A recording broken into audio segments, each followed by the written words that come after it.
नमस्कार दोस्तों, स्वागत है आप सभी का आपका अपने यूट्यूब चैनल जीटीएम क्लासेस में। दोस्तों आज के इस वीडियो में 10th क्लास साइंस का काफ़ी महत्वपूर्ण प्रश्न डिस्कस करेंगे जो कि आपके फाइनल बोर्ड परीक्षा के लिए वीवीआई प्रश्न है।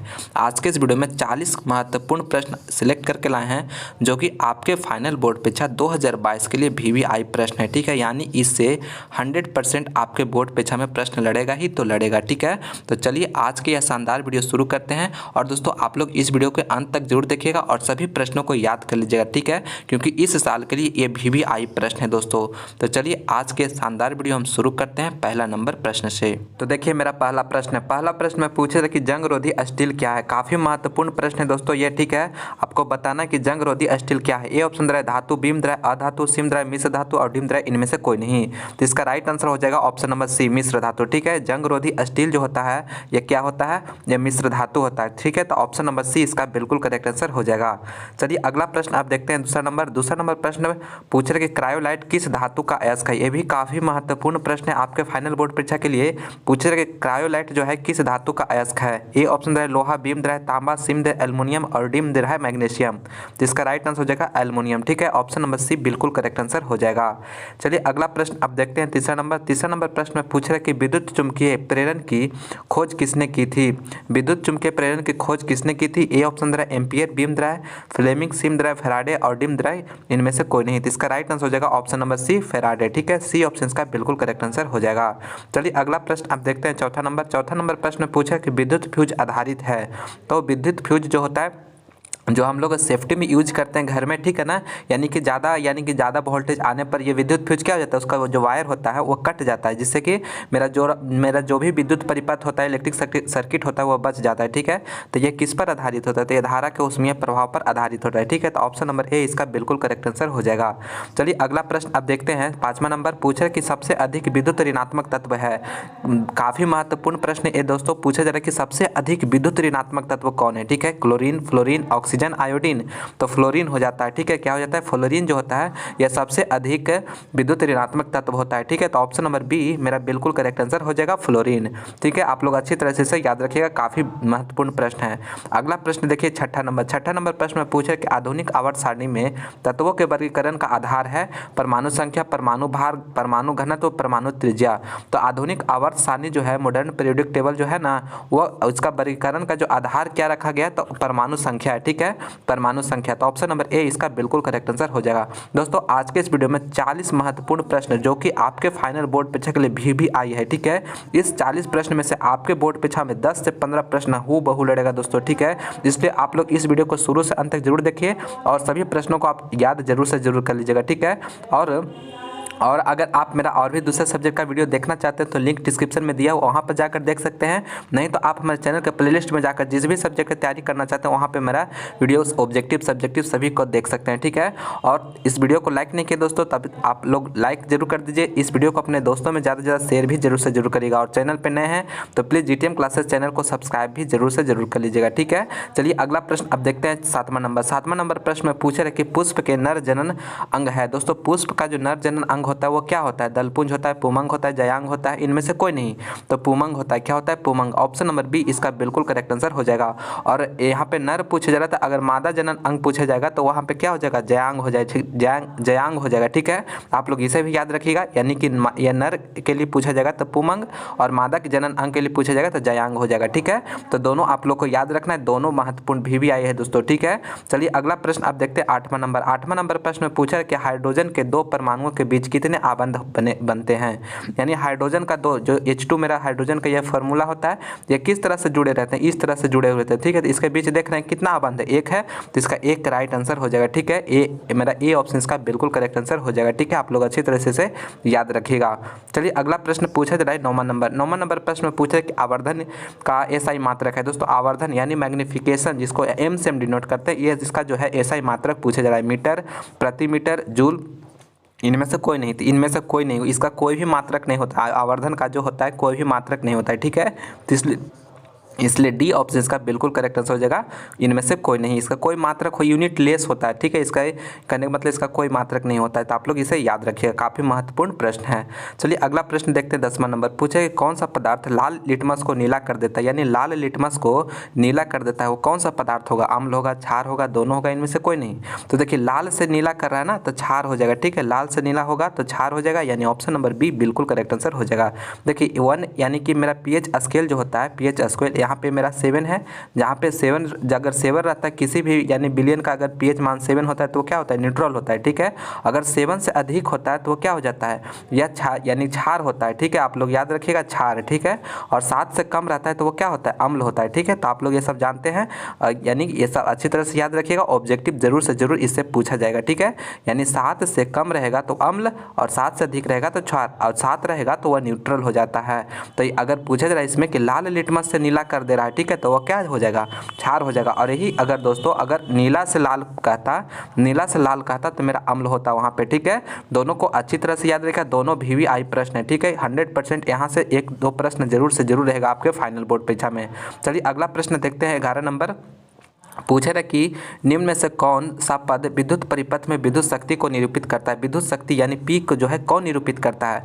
तो आप लोग जानते होंगे पी इक्वल टू क्या होता है? VI फार्मूला होता है, ठीक है। और एक फार्मूला और जानते होंगे कि V इक्वल टू IR होता है, ठीक है। तो इस V को अगर इसमें हम पुट करते हैं, इसमें देखिए इस V को जो है इसके अगर पुट करते हैं तो क्या हो जाता है?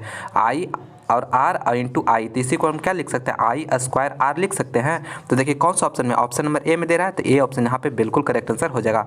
आप ये फार्मूला याद रखिएगा, ए भी फार्मूला याद रखिएगा, और ये P बराबर ए भी होता है, ठीक है। तो आप लोग इसे भी याद रखिएगा, सभी महत्वपूर्ण फार्मूला है, ठीक है ना। आप लोग अच्छी तरह से इसे याद रखिएगा। चलिए अगला प्रश्न देखिए 12 नंबर प्रश्न में पूछे रहे कि कौन सा ग्लोबल वार्मिंग के लिए उत्तरदायी? ग्लोबल वार्मिंग के लिए कौन उत्तरदायी होता है? तो कार्बन डाइऑक्साइड CO2, यानी कि जो अर्थ का टेम्परेचर बढ़ रहा है वो कहने का मतलब वो यह किसके कारण होता है? CO2 यानी कार्बन डाइऑक्साइड के कारण ग्लोबल वार्मिंग का उत्तरदायी यही गैस होता है, ठीक है। तो CO2 ऑप्शन नंबर सी मेरा बिल्कुल करेक्ट आंसर हो जाएगा। चलिए अगला प्रश्न देखते हैं 13 नंबर प्रश्न पूछे कि सल्फर परमाणु की वाह्यतम कक्षा में इलेक्ट्रॉनों की कितनी संख्या होती है, ठीक है। यानी जो सल्फर होता है, सल्फर का एटॉमिक नंबर कितना होता है? यानी पी का जो सॉरी पी नहीं दोस्तों, यहाँ पे एस से डिनोट करते हैं। एस का एटॉमिक नंबर कितना होता है? 16 होता है, ठीक है। तो 16 का पूछा जा रहा है कि इसका बाह्यतम कक्षा यानी कि बाह्यतम कक्षा में इलेक्ट्रॉनों की संख्या कितना होगा, ठीक है। तो इसका 6 होता है। क्या होता है? 6 होता है। ऑप्शन नंबर सी यहाँ पे बिल्कुल करेक्ट आंसर हो जाएगा। एस का एटॉमिक नंबर कितना होता है? 16 होता है, ठीक है। आप लोग 1 से लेकर 20 तक जरूर से जरूर याद कर लीजिएगा, एकदम पूरी तरह से कंठस्थ याद होना चाहिए, ठीक है। कोई भी अगर पूछे यानी कि पूछ दे 11 किसका होता है तो तुरंत आप लोग बताइएगा सोडियम का होता है, ठीक है। 12 किसका होता है तो मैग्नीशियम का। एकदम 1 से 20 तक आप लोग अच्छी तरह से याद कर लीजिएगा, काफ़ी महत्वपूर्ण होता है। आपके एग्जाम में 1 से 20 तक का जरूर पूछा जाएगा, यानी कि पूछा जाता है, इतना इंपॉर्टेंट है 10th क्लास तक के लिए, ठीक है। तो आप लोग याद कर लीजिएगा। अगला प्रश्न देखिए, शानदार प्रश्न है। पूछे कि मानव हृदय में कोष्ठों की संख्या कितनी है? तो दोस्तों मानव हृदय में कोष्ठों की संख्या कितनी होती है? 4 होती है। ऑप्शन नंबर सी यहाँ पे बिल्कुल करेक्ट आंसर हो जाएगा, ठीक है। चलिए अगला प्रश्न अब देखते हैं 15 नंबर पूछे रहे कि रासायनिक अभिक्रिया के दौरान किसी पदार्थ में ऑक्सीजन का ह्रास कहलाता है। यानी कोई अभिक्रिया हो रहा है, रासायनिक अभिक्रिया हो रहा है, उसमें ऑक्सीजन का जो है ना ह्रास हो रहा है। ऑक्सीजन यानी O2 का ह्रास यानी कि उससे कम रहा है, ठीक है। तो उसको क्या कहते हैं? उपचयन कहते हैं, अपचयन कहते हैं, संचारण कहते हैं, या इनमें से कोई नहीं? तो अपचयन कहते हैं, ठीक है। काफी महत्वपूर्ण प्रश्न है, VVI प्रश्न है दोस्तों, आप लोग अच्छी तरह से याद रखिएगा, ठीक है ना। बी ऑप्शन इसका बिल्कुल करेक्ट आंसर हो जाएगा। चलिए अब अगला प्रश्न देखते हैं 16 नंबर पूछे रहे कि निम्नलिखित में से कौन मलेरिया परजीवी है? यानी कि मलेरिया परजीवी यानी मलेरिया जो है किससे फैलता है? तो प्लाज्मोडियम से, ठीक है। प्लाज्मोडियम से मलेरिया जीव यानी फैलता है, ठीक है। तो ऑप्शन नंबर बी यहाँ पे बिल्कुल करेक्ट आंसर हो जाएगा, प्लाज्मोडियम। चलिए अगला प्रश्न देखते हैं 17 नंबर पूछे रहे कि किसी कोष में इलेक्ट्रॉनों की अधिकतम संख्या होती है? काफ़ी महत्वपूर्ण प्रश्न है दोस्तों ये, ठीक है। आपके बोर्ड परीक्षा में जरूर से जरूर पूछा जाएगा। पूछे कि किसी भी कोष में इलेक्ट्रॉनों की जो अधिकतम संख्या होता है वो कितना होता है? तो वह 2n² होता है, ठीक है। आप लोग याद रखिएगा, ऑप्शन नंबर बी मेरा बिल्कुल करेक्ट आंसर हो जाएगा। चलिए अगला प्रश्न अब देखते हैं 18 नंबर पूछे रहे कि 1 HP बराबर होता है। 1 HP जो बराबर होता है दोस्तों वह किसके बराबर होता है? तो वह 746 वाट के बराबर होता है, ठीक है। 746 वाट। ऑप्शन नंबर मेरा डी ऑप्शन यहाँ पे बिल्कुल करेक्ट आंसर हो जाएगा। देखिए वोल्ट, कुलॉम, ये सब वाट ये सब दिया हुआ है, ये सब नहीं है, ठीक है ना। ये सब ऑप्शन गलत है। मेरा ऑप्शन नंबर डी बिल्कुल करेक्ट आंसर हो जाएगा, ठीक है। तो आप लोग अच्छी तरह से इसे याद रखिएगा। चलिए अगला प्रश्न 19वां नंबर प्रश्न काफी महत्वपूर्ण प्रश्न है। पूछे रहे कि संगमरमर का रासायनिक सूत्र है। दोस्तों आपको बताना है कि संगमरमर का जो रासायनिक सूत्र होता है वह क्या होता है? तो CaCO3 होता है, ठीक है। ऑप्शन नंबर नंबर ए मेरा बिल्कुल करेक्ट आंसर हो जाएगा। ठीक है, ऑप्शन नंबर ए करेक्ट है। अगला प्रश्न मेरा 20वां, आप लोग इस वीडियो को लास्ट तक जरूर बने रहेगा, क्योंकि इसमें आपको 40 महत्वपूर्ण वीवीआई प्रश्न बताएं दोस्तों। ठीक है, जो कि आपके फाइनल बोर्ड पे हम 10 से 15 प्रश्न हूबहू लड़ेगा। ठीक है, इसलिए आप लोग अच्छी तरह से सभी प्रश्न, जो 40 प्रश्न करवाए हैं सभी को आप लोग अभी के अभी याद कर लेना है, ताकि ये 10 से 15 मार्क्स जो आपका एग्जाम में बोर्ड पे हम पूछा जाएगा वो कन्फर्म हो सके। देखिए अगला प्रश्न 20वां नंबर भी काफ़ी महत्वपूर्ण प्रश्न है। पूछे कि 1 वाट बराबर होता है, तो 1 वाट जो बराबर होता है वो किसके बराबर होता है? तो देखिए आप लोग P बराबर एक फार्मूला होता है W/T। ठीक है, तो W मेरा जो है वर्क है और T जो है यानी टाइम है। तो वर्क का यूनिट क्या होता है? वर्क का यूनिट जूल होता है और टाइम का क्या होता है? सेकंड, यानी जूल पर सेकंड हो जाएगा। तो देखिए कौन सा ऑप्शन में जूल पर सेकंड है? तो ऑप्शन नंबर ए यहाँ पे करेक्ट आंसर हो जाएगा। ठीक है, ए ऑप्शन का मेरा बिल्कुल करेक्ट आंसर हो जाएगा। चलिए अगला प्रश्न 21 नंबर प्रश्न में पूछे रहे कि धोने यानी धाने, यहाँ पे धोने होगा दोस्तों। ठीक है, धोने का सोडा का आणविक सूत्र है, तो धोने का सोडा का जो आणविक सूत्र है वो Na2CO3 × 10H2 होता है। ठीक है, Na2CO3 × 10H2 किसका? धोवन सोडा का आणविक सूत्र होता है। तो ऑप्शन नंबर सी बिल्कुल करेक्ट आंसर हो जाएगा। चलिए अगला प्रश्न देखिए 22 नंबर प्रश्न में पूछा कि 1 वोल्ट बराबर किसका यानी किसके बराबर होता है? तो एक फार्मूला आप लोग याद रखिएगा, 1 वोल्ट जो बराबर है W बराबर एक फार्मूला आता है VQ। ठीक है, तो यहाँ से अगर V बराबर हम लिखना चाहें तो W/Q लिख सकते हैं। ठीक है, और W मेरा क्या है? वर्क, अभी जस्ट बताएं पीछे, तो इसका यूनिट क्या होता है? जूल हो जाएगा। और ये Q क्या है? आवेश है, आवेश का क्या होता है? कूलॉम होता है। ठीक है, यानी जूल पर कूलॉम। तो देखिए कौन सा ऑप्शन में जूल पर कूलॉम है? देखिए ऑप्शन नंबर सी में दे रहा है। ठीक है, सी ऑप्शन में दे रहा है, तो मेरा सी ऑप्शन इसका बिल्कुल करेक्ट आंसर हो जाएगा। ठीक है, आप लोग अच्छी तरह से इसे याद रखिएगा। चलिए अगला प्रश्न देखते हैं 23 नंबर प्रश्न में पूछा कि निम्नलिखित में से कौन सबसे कम अभिक्रियाशील धातु, यानी आपको ये 4 को दिया हुआ है, इसमें आपको बताना है कि सबसे कम अभिक्रियाशील कौन है। ठीक है, तो आपको देखिए आयरन जो होता है सबसे, यानी कि सब ये मैग्नीशियम, एल्युमिनियम और जिंक और आयरन, ये सभी में से यानी कि जो आयरन है वो सबसे कम अभिक्रियाशील है। ठीक है, अभिक्रियाशील धातु है, तो डी ऑप्शन यहाँ पे बिल्कुल करेक्ट आंसर हो जाएगा। चलिए अगला प्रश्न आप देखते हैं 24 नंबर। पूछे था कि टार्टरिक अम्ल निम्नलिखित में से किस में पाया जाता है? टार्टरिक अम्ल जो है किस में पाया जाता है? तो टार्टरिक अम्ल जो होता है इमली में पाया जाता है। किस में पाया जाता है? इमली में। ऑप्शन नंबर सी यहाँ पे बिल्कुल करेक्ट आंसर हो जाएगा। और दोस्तों आपसे एक प्रश्न पूछ रहे हैं, आपका उसका आंसर कमेंट करके बताना है। सिरका में कौन सा एसिड होता है, यानी कौन सा अम्ल होता है? आप लोग कमेंट करके फटाफट जवाब दीजिएगा। ठीक है, चलिए अब अगला प्रश्न देखते हैं 25 नंबर प्रश्न में पूछे रहा है कि आधुनिक आवर्त नियम के अनुसार तत्वों के गुणधर्म निम्नलिखित में से किसके आवर्त फलन होते हैं। ठीक है, ये भी काफ़ी महत्वपूर्ण प्रश्न है, बार बार ये प्रश्न पूछा जाता है आपका बोर्ड परीक्षा में। तो देखिए बताना कि आधुनिक आवर्त का जो नियम है वह किसके, यानी जो तत्वों के गुणधर्म होता है वो किसके आवर्त फलन होते हैं? तो यह जो होता है परमाणु संख्या के आवर्त फलन होता है। ठीक है, तो ऑप्शन नंबर बी मेरा बिल्कुल करेक्ट आंसर हो जाएगा। चलिए अगला प्रश्न देखते हैं मेरा 26 नंबर। पूछे रहा कि प्रकाश के किस घटना के कारण सूर्य हमें वास्तविक सूर्य से लगभग 2 मिनट पूर्व दिखाई देने लगता है? तो यह वायुमंडलीय अपवर्तन के कारण दिखाई देने लगता है। ऑप्शन नंबर बी बिल्कुल करेक्ट आंसर हो जाएगा। और दोस्तों अभी तक आप इस वीडियो को लाइक नहीं किए तो प्लीज़ दोस्तों आप लोग इस वीडियो को लाइक जरूर कर दीजिए, अपने दोस्तों में इस वीडियो को ज़्यादा से ज़्यादा शेयर भी करिएगा। और चैनल पर नए हैं, हमारे चैनल जीटीएम क्लासेस को अभी तक सब्सक्राइब नहीं किए तो प्लीज़ चैनल को सब्सक्राइब जरूर कर लीजिएगा। और मेरा और भी ऑब्जेक्टिव सब्जेक्टिव का वीडियो देखना चाहते हैं तो आपको डिस्क्रिप्शन में लिंक दिया हुआ है, वहाँ पर जाकर देख सकते हैं। नहीं तो आप हमारे चैनल के प्लेलिस्ट बना हुआ है वहाँ पे भी जाकर देख सकते हैं। ठीक है, क्योंकि अब बहुत कम समय बचा हुआ है, जितना हो सके दोस्तों आप लोग मेहनत करिए। अब बहुत ही कम समय बचा हुआ है, जितना आपके पास एनर्जी है टोटल झोंक दीजिए, ताकि जो आपका टारगेट है उसे आप पूरा कर सके। ठीक है, और 100% आप लोग पूरा करिएगा, बस आप लोग मेहनत करते रहिए लगातार। अगला प्रश्न देखिए, पूछा जाए कि निम्न में से कौन वृक्क के संरचनात्मक एवं क्रियात्मक इकाई है?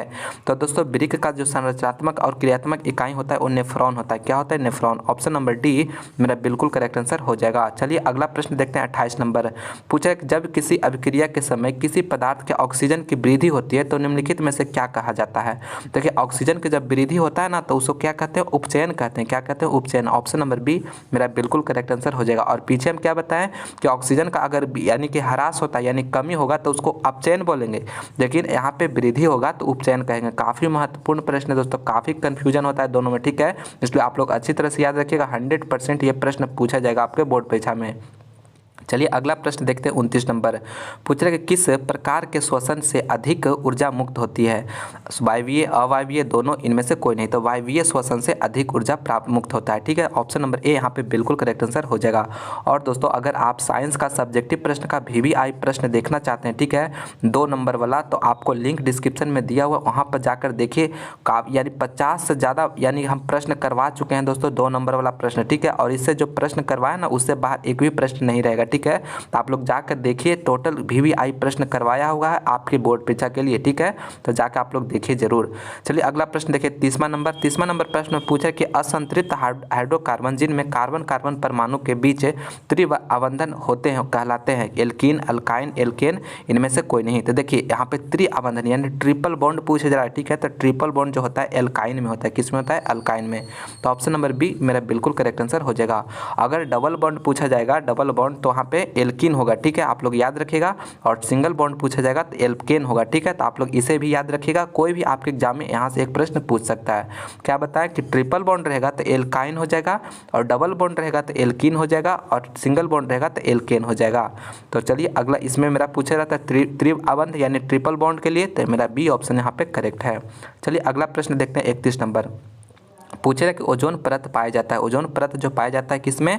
तो समताप मंडल में पाया जाता है। ऑप्शन नंबर बी यहाँ पे बिल्कुल करेक्ट आंसर हो जाएगा। ओजोन परत जो है पृथ्वी का सुरक्षा कवच है। ठीक है, ये हमारे पृथ्वी के लिए बहुत ही जरूरी है। ठीक है, तो बी ऑप्शन इसका करेक्ट है। अगला प्रश्न देखिए 32 नंबर। पूछ रहे कि निम्न में से कौन पिट्यूटरी ग्रंथि से निकलने वाला हार्मोन है? देखिए पिट्यूटरी ग्रंथि से जो निकलने वाला हार्मोन होता है वह कौन होता है? वृद्धि हार्मोन होता है। ठीक है, तो सी ऑप्शन इसका करेक्ट आंसर हो जाएगा। अगला प्रश्न देखिए 33 नंबर। पूछा कि स्टोमेटा के खुलने और बंद होने की क्रिया को नियंत्रित करता है? तो द्वार कोशिकाएं। कौन करता है? द्वार कोशिकाएं। ऑप्शन नंबर बी मेरा बिल्कुल करेक्ट आंसर हो जाएगा। चलिए अगला प्रश्न देखिए 34 नंबर। पूछ रहे कि रासायनिक अभिक्रिया में भाग लेने वाले पदार्थ को कहा जाता है? देखिए भाग लेने वाला जो पदार्थ होता है ना, उसको क्या कहते हैं? अभिकारक कहते हैं। क्या? अभिकारक। ऑप्शन नंबर ए इसका करेक्ट आंसर हो जाएगा। और जो अभिक्रिया के बाद जो प्रोडक्ट बनता है उसको उत्पाद बोलते हैं। क्या बोलते हैं? उत्पाद। यानी कि देखिए कार्बन और ऑक्सीजन में अगर रिएक्शन हुआ तो क्या बना? CO2 बना। तो यह मेरा जो है ना अभिकारक हुआ। ठीक है, कार्बन और ऑक्सीजन जो है अभिकारक, लेकिन CO2 जो है उत्पाद है। ठीक है, तो दोनों आप लोग अच्छी तरह से याद रखिएगा। ऑप्शन नंबर एक करेक्ट आंसर हो जाएगा। चलिए अगला प्रश्न देखिए मेरा 35 नंबर। दोस्तों इस वीडियो में 40 महत्वपूर्ण प्रश्न करवाया ना, वो काफ़ी VVI प्रश्न है। आपके फाइनल बोर्ड परीक्षा में 100% लड़ेगा इस प्रश्न में से। ठीक है, तो आप लोग सभी प्रश्नों को अच्छी तरह से याद कर लीजिएगा। और वीडियो को लाइक नहीं किया तो लाइक भी जरूर कर दीजिएगा, और चैनल को सब्सक्राइब करना नहीं भूलिएगा। देखिए 35 नंबर प्रश्न में पूछे कि पारिस्थितिकी तंत्र में ऊर्जा का प्रवाह किस दिशा में होता है?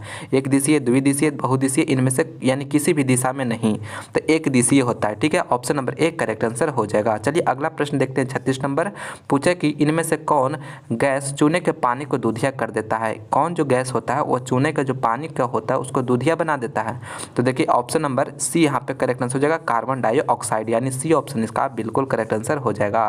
चलिए अगला प्रश्न देखते हैं 37 नंबर। पूछे रहे कि मधुमक्खी के डंक में एक अम्ल छोड़ता है जिसके कारण दर्द एवं जलन का अनुभव होता है, वह यह अम्ल है?